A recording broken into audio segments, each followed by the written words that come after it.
Ako si Pastor Randy Agsaulio, gikan sa International One Way Outreach Church, Kugon, Island Garden City of Samar. Og na-assign ko sa ika-7 class word ni Jesus Christ na yun. Na Father, into your hands I commit my spirit.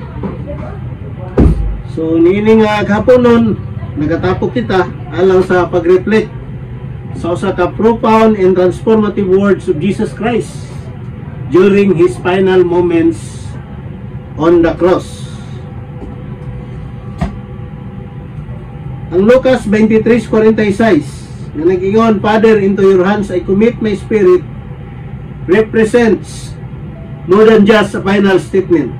It is a declaration of ultimate faith, surrender, and trust in God. Let us explore what this means for us and how Jesus' example offers a paradigm of faith for our lives.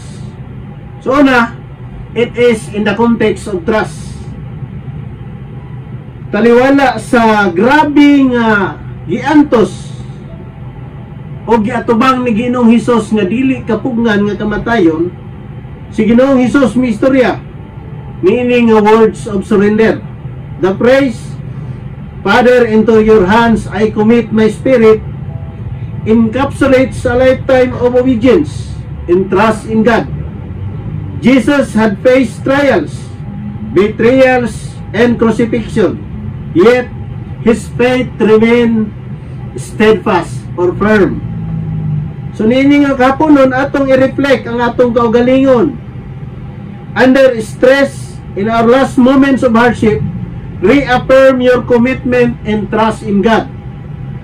Jesus' unwavering faith teaches us that true trust is recognizing God's sovereignty even in the darkest of times. Taliwala sa kalisod sa panahon, kaliksod sa sirkumstansya o kalisod sa sitwasyon sa atong mga kinabuhi, si Ginoong Hesus pinaagi ni ining nga mapulong nagtudlo kanato nga sa kanunay atong i-recognize ang pagkagamhanan sa Dios even sa pinakangit-ngit nga bahin sa atong mga kinabuhi. Ikaduha, the power of surrender. Jesus' surrender is not an act of defeat, but one of victory and peace. By entrusting His Spirit to God, He models complete submission and acceptance of God's will, demonstrating that ultimate peace lies in surrender to God. Ang tinuod nga kalinaw sa atong kinabuhi makita lamang o ma-demonstrate lamang sa atong tinud-anay nga pag-surrender sa atong kinabuhi ngadto sa atong buhi nga Dios. Ini nga kapunon igsoon ani nga takna atong tanawon ang area sa atong kinabuhi nga we are still in control. Niini nga kapunon ato kanang itugyan ngadto sa Ginoo. Tungod kay ang tinuod nga kagawasan o kalinaw nagikan lamang sa pag-let go and allowing God's will, no, to unfold, trusting in His providence and care. Ikatalo, hope of eternal reunion. Jesus' words on the cross point to the hope beyond the grave. His death is not the end, but the beginning of eternal life. This assurance in the resurrection reassures believers of their own resurrection and eternal life with God.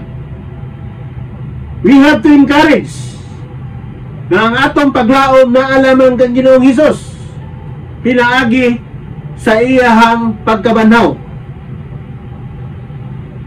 Atong timanan nga ang iyang pagkabanhaw ato usab nga pagkabanhaw. Ang iyang eternal life ato usab nga eternal life. So in trusting God,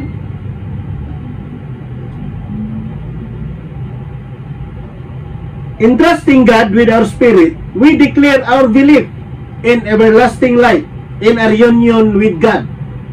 Ikaapat, practical application. Jesus' final words call us to live a life of trust and surrender every day. This involves a conscious choice to rely on God, surrender personal agendas, and embrace His plans. Kinahanglan sa kanunay igsoon sa matag adlaw sa atong pagkinabuhi, makita ang tinuod nga pagsalig o pagsurrender sa atong kinabuhi. Kinahanglan kitang moampo, prayer, meditation on scripture, o sa kanunay atong timan-an nga ang atong kinabuhi dili lamang para sa ato ang kaugalingon, but rather in the service to others. So nini nga kapunon, unsa may mga kahadlok,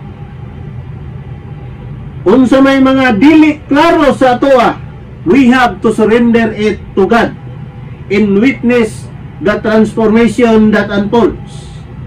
In conclusion, as we reflect on these powerful words of Jesus, let us commit to a journey of deepened faith, lalom nga pagtuo in trust in God. Like Jesus, may we confidently offer our spirits into God's loving hands, assured of His eternal love and faithfulness. Let this act of surrender renew our hope and transform our lives, both now and forevermore. Sa katapusan, magampo ako. Heavenly Father, we thank you for Jesus' example of complete trust and surrender.